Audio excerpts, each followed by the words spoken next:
¿Sabéis cuántos periódicos se conservan en las bibliotecas españolas? Periódicos históricos. Yo tampoco, ¿eh? No lo sabe nadie. Ese es el principal problema que tenemos. Que la prensa está repartida en multitud de instituciones a lo largo de todo el Estado y casi ninguna puede asumir el coste de digitalizar todos los fondos que custodia, aunque casi todas han emprendido de alguna manera proyectos de digitalización de estos fondos. En resumen, podemos decir que si nuestro objetivo común es digitalizar para preservar y difundir el patrimonio hemerográfico español, solo podemos alcanzarlo si entendemos que necesariamente tiene que ser un proyecto colaborativo. Por eso yo creo que esta intervención tendría que llevar otro título. No os voy a abrumar con muchos datos sobre la hemeroteca digital, que seguramente conocéis mejor que yo, y bueno, si queréis luego puedo explicaros aspectos técnicos sobre la digitalización de la prensa en la Biblioteca Nacional, pero preferiría centrarme en otras cuestiones que pueden ser más enriquecedoras en este ámbito de colaboración que estamos abriendo. De todas formas, os pasaré en esta presentación una serie de artículos donde tenéis enlaces a una serie de documentos que os aportarán información sobre el desarrollo y la historia del proyecto. De momento, os diré que, como ya sabréis, en la actualidad la hemeroteca digital cuenta con más de 4.000 títulos de prensa y revistas, de los que algo más de 3.000 están en libre acceso. Y de estos, casi la mitad son periódicos, de los cuales un poco más de la mitad son de Madrid. De otros países tenemos relativamente pocos títulos del fondo histórico, y no me refiero a los que tenemos digitalizados, sino a los que conservamos en la colección de la Biblioteca Nacional, sobre todo en el caso de los periódicos.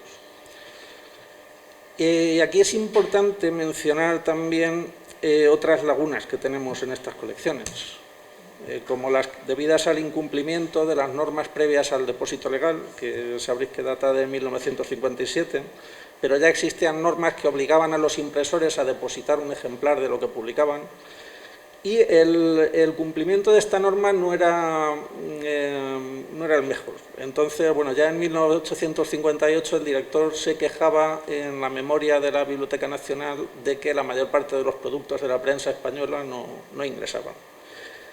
Pero la principal laguna que tenemos es la que corresponde a la prensa regional y local, a la prensa editada en otras provincias fuera de Madrid, por una petición que hizo Marcelino Menéndez y Pelayo en 1903 al ministro de Instrucción Pública para que eximiera a la biblioteca de la obligación de recibir estos ejemplares de periódicos editados fuera de Madrid. La responsabilidad de la custodia de estos se dejó en las bibliotecas universitarias y provinciales. Claro, esto hace que la colección de prensa regional y local de fuera de Madrid, en la Biblioteca Nacional, sea bastante limitada. Y nos lleva, como decía, a la necesidad de colaborar con otras instituciones para alcanzar el objetivo de digitalizar todo este patrimonio. Otro aspecto importante de la hemeroteca digital es el hecho de que casi un 92% de la colección, en cuanto a número de páginas, es de acceso restringido, por tratarse de publicaciones con derechos de autor vigentes. La razón la encontramos si repasamos la historia de la digitalización en la Biblioteca Nacional. Esta se remonta a los primeros ensayos de digitalización de los microfilmes que se hicieron a finales de los años 90, y en el proyecto que se llevó a cabo entre 1999 y 2009 como continuación de los programas de microfilmación de la prensa que ingresaban en la institución, en el cual se digitalizaron un par de cientos de títulos de prensa que se digitalizaban según ingresaban los periódicos que recibíamos por depósito legal. Estas imágenes, como veis, se almacenaban en CD-ROM y entre 2011 y 2024 llevábamos a cabo un largo proyecto de volcado de estos contenidos en red para publicarlos en la hemeroteca digital.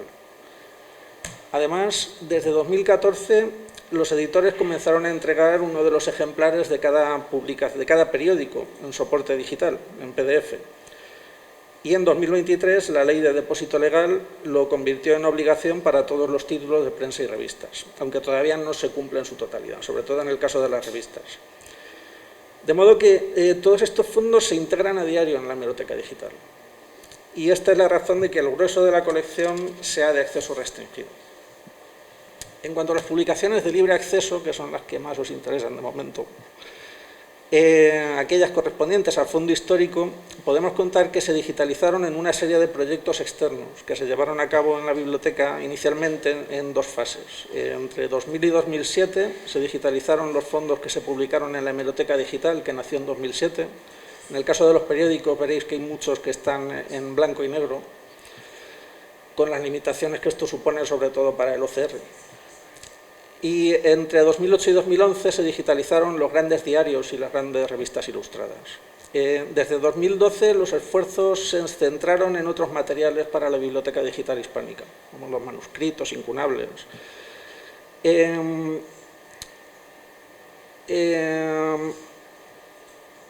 Incluso los volúmenes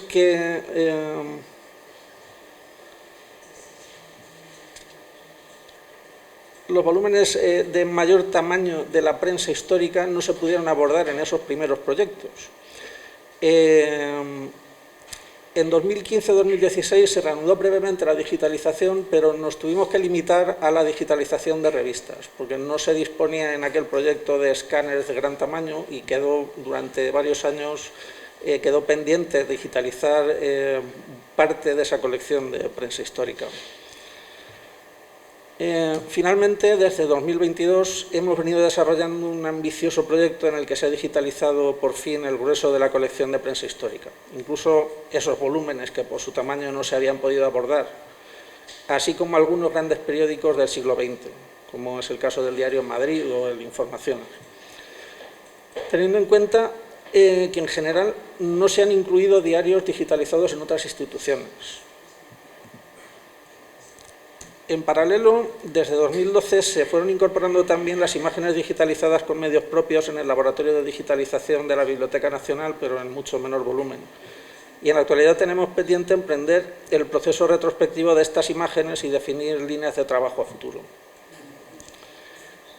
En todos estos proyectos se han definido una serie de prioridades, que han sido básicamente aprovechar al máximo los recursos disponibles para digitalizar tantas publicaciones como fuera posible, así como mejorar la plataforma, Biblos.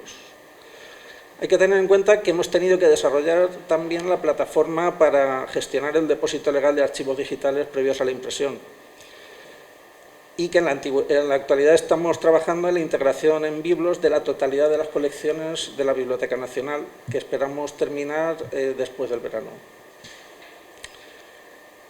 Claro, todo esto ha supuesto aplazar posibles mejoras como precisamente la optimización del OCR. Somos conscientes de que esta es la principal limitación de la colección. Hasta ahora solo hemos puesto en marcha un proyecto experimental de corrección colaborativa del OCR que arrancó con motivo del confinamiento. Y es un sistema que se basa en la extracción del OCR de los PDFs en formato alto para su corrección colaborativa, en una plataforma que se desarrolló en el portal de Comunidad BNE, que no sé si conocéis, para su posterior integración en la hemeroteca digital. Solo se aplicó a revistas, no se aplicó a prensa. Es un proyecto experimental con algunas limitaciones. Pero bueno, conoceréis a lo mejor otros proyectos como en la Biblioteca Nacional de Australia que lo han resuelto incluyendo en la propia plataforma esta funcionalidad de corrección. Pero pensamos que puede ser más eficaz llevar a cabo la corrección masiva de los contenidos aprovechando ahora el uso de herramientas de inteligencia artificial, que es un proyecto para el que necesitaríamos de la colaboración de los investigadores. Así se abren muchas posibilidades para la colaboración, porque, como decía, los investigadores han empezado a trabajar en esta línea, han llevado a cabo proyectos de extracción del OCR para su corrección y enriquecimiento, sin que el resultado de estos trabajos revierta en la propia hemeroteca y pueda ser aprovechado por otros usuarios e investigadores. En estas vías de colaboración que se abren, yo incluiría otras posibilidades. Hablamos de la corrección del OCR, pero también de la sugerencia de mejoras en la plataforma. La plataforma es una herramienta siempre en desarrollo y interesa tener el punto de vista del investigador. También para la corrección de errores, para desarrollar herramientas que integren estas mejoras, el desarrollo en relación a cuestiones como el OLR, el NER, el Linked Open Data, así como la mejora de herramientas de búsqueda y navegación, pero también para colaborar en la difusión de contenidos y proyectos en redes. Cosas como, por ejemplo, la publicación de artículos en el blog de la biblioteca, algo que dé visibilidad a estos trabajos que se hacen sobre estas colecciones. Incluso desde otro punto de vista que a lo mejor ya no encaja tanto con vuestra línea de trabajo en concreto, elaborar descripciones de títulos. Este es uno de los elementos distintivos de la hemeroteca digital, que son estos textos que añadimos que complementan la descripción bibliográfica y que permiten documentar y contextualizar las publicaciones. No están todavía en todos los títulos, pero aquellos en los que están muchas veces es la única información sobre estas publicaciones que hay en Internet. Entonces es una forma de que por parte del mundo académico quizás se apoye el enriquecimiento de estos contenidos. La plataforma de la hemeroteca digital incluye elementos que pueden parecer técnicamente menos sofisticados, pero que permiten visualizar fácilmente los fondos disponibles y las faltas, con el fin, por ejemplo, de cotejarlos con los que pueda haber en otras colecciones en las que se haya digitalizado un mismo título. La práctica habitual, como decía antes, es no digitalizar en general una publicación que ya está en otras bibliotecas. Pero para algunos compañeros sería preferible digitalizar los fondos que interesen a la biblioteca, al margen del trabajo hecho en otras instituciones. Yo pienso que es preferible repartir el trabajo y aprovechar al máximo los recursos disponibles.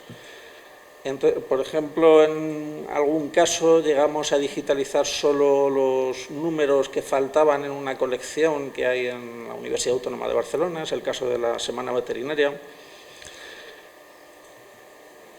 Y, como veis, incluimos esos enlaces a esas otras colecciones. Y esto es algo que quería comentaros porque yo entiendo que quizá esperabais una presentación más centrada en hemeroteca digital, pero como digo, el carácter colaborativo nos obliga a tener en cuenta todo ese universo de bibliotecas digitales que se ha desarrollado, que es muy rico. Por ejemplo, en el ámbito del Ministerio de Cultura tenemos las bibliotecas virtuales del patrimonio bibliográfico y de prensa histórica, que se basan en aportar recursos desde el Ministerio a bibliotecas de todo el Estado para que digitalicen sus fondos y luego los difundan a través de estas plataformas. Es una cuestión recurrente el plantear por qué existen varios proyectos de digitalización en el ámbito del Ministerio. Me refiero a estos y al de la Biblioteca Nacional.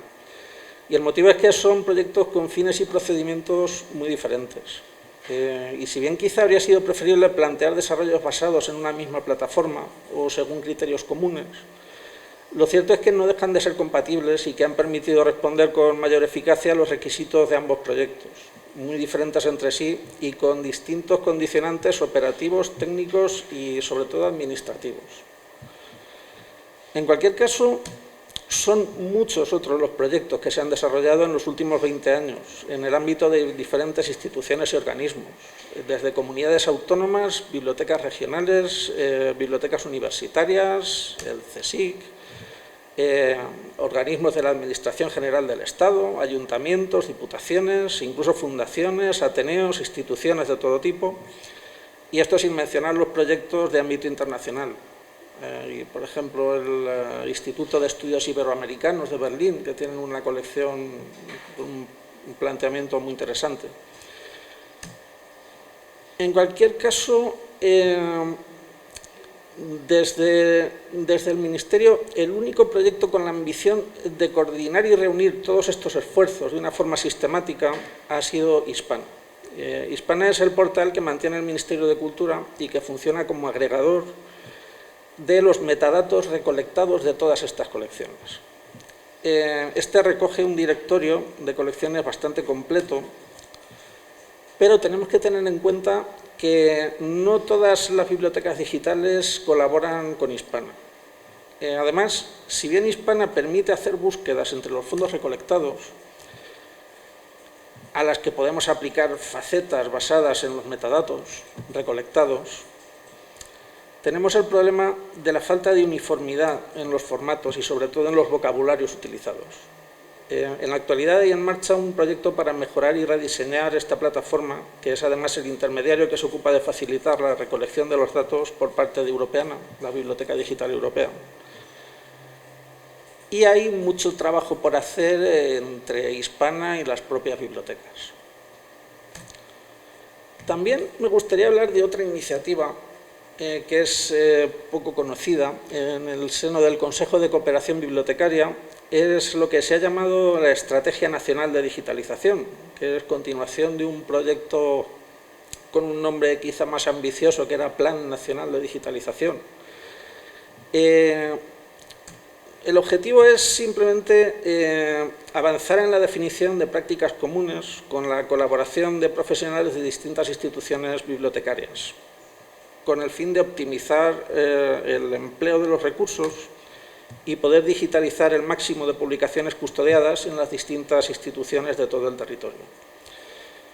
Además, ha emprendido iniciativas tan interesantes como la publicación de una guía de propiedad intelectual para proyectos de digitalización, o la encuesta sobre bibliotecas digitales, que esperamos que culmine en la próxima publicación de un informe después del verano sobre el estado de la digitalización en las bibliotecas españolas. Este proyecto ha encontrado algún problema por la falta de medios de muchas bibliotecas y por la falta de respuesta por parte de algunas, debido a esa falta de medios. Entonces, esto plantea la necesidad de implicar a más agentes en este proyecto de cooperación. Y en concreto, me pregunto si no sería interesante que impliquemos a los investigadores y al mundo académico en general, incluidos profesores y, por qué no, alumnos. La idea es crear entre todos comunidad. Este personal podría ayudar en el análisis de estas bibliotecas digitales, en la participación de las instituciones bibliotecarias. Se basa esta encuesta que se ha hecho en el Directorio de Bibliotecas Españolas que mantiene el Ministerio, que es la base para la elaboración de las estadísticas sobre bibliotecas a nivel estatal.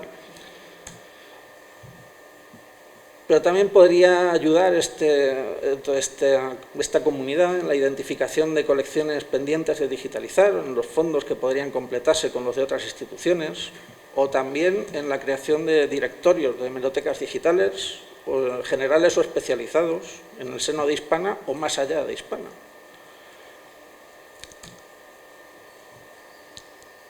Y también podría esta comunidad académica participar en los desarrollos legislativos en materia de propiedad intelectual, que es la tercera pata del banco. En humanidades digitales tenemos la parte teórica y la parte técnica, y nos olvidamos quizá de la parte legal. Os he copiado aquí el artículo 37 de la Ley de Propiedad Intelectual porque tiene que ver con muchas consultas que recibimos últimamente. Usuarios e investigadores que piden que les demos acceso en línea a las publicaciones que tienen acceso restringido por tener derechos vigentes. Resulta que el artículo 37 nos impide expresamente dar ese acceso. Restringe este acceso a los ordenadores dispuestos en las propias bibliotecas o en los centros de conservación, y aunque ahora tenemos en desarrollo un proyecto para sumar a esta red a las bibliotecas públicas del Estado, que tendrían que firmar convenios con las entidades de derechos de autor y tal, lo cierto es que plantea importantes limitaciones para cumplir con las propias excepciones que recoge la ley en cuanto a investigación y docencia. Entonces, una idea sería, no sé si ya se está haciendo, como sabéis, el desarrollo legislativo en España incluye una fase de consulta pública. En los portales de transparencia de los ministerios, cuando se elaboran las leyes, se ponen los textos a disposición de la ciudadanía para que colabore, para que participe. No sé si desde el mundo académico, desde organizaciones de investigadores, se podría aportar algo al desarrollo de estas normas que están en continua evolución. Con motivo de la anterior convocatoria de elecciones decayó un proyecto que estaba en el Congreso para la actualización de la transposición de la directiva comunitaria en materia de derechos de propiedad intelectual. Entonces, bueno, es un campo en el que entiendo que al menos a los investigadores españoles podrían quizá aportar algo. No lo sé, es uno de las posibilidades de colaboración que os quería plantear. Volviendo a lo que es el papel de las bibliotecas, de aquí os hablo del compromiso de la Biblioteca Nacional, pero también de las posibilidades que se abren con esa constelación de instituciones que os mencionaba antes. Creo que es importante que se ofrezcan espacios de colaboración, que se facilite la difusión de los proyectos, la recopilación de iniciativas de digitalización de prensa y revistas, o que se facilite la colaboración de los investigadores en cuestiones como la corrección del OCR, que decíamos, el desarrollo de las plataformas o el desarrollo de las herramientas y recursos avanzados. Se trata, como digo, de plantear qué más puede hacer la biblioteca por el investigador. Nos vamos a encontrar con decisiones que puede parecer que llegan tarde o con criterios que se deberían haber adoptado en el pasado o mejoras que deberíamos haber previsto. Pero todas las decisiones que se tomaron tienen una razón y tenemos que entender que la evolución de la tecnología puede hacer que hasta ahora no hayamos tenido disponibles ciertos recursos que ahora sí están a nuestro alcance. Entonces, yo plantearía este asunto según lo que decía el proverbio chino. El mejor momento para plantar un árbol fue hace 20 años y el segundo es ahora. Y aquí propondría otra imagen, porque esto me recuerda a aquellas leyes forestales que obligaban, o en este caso diría que propongan, que cada vez que se corta un árbol se plante uno en su lugar. La idea es que nos ayudéis a las bibliotecas digitales, facilitando, por ejemplo, esos OCR corregidos, esas imágenes que enriquecéis y esos contenidos que desarrolláis. En definitiva, que nos ayudéis a plantar árboles. Muchas gracias.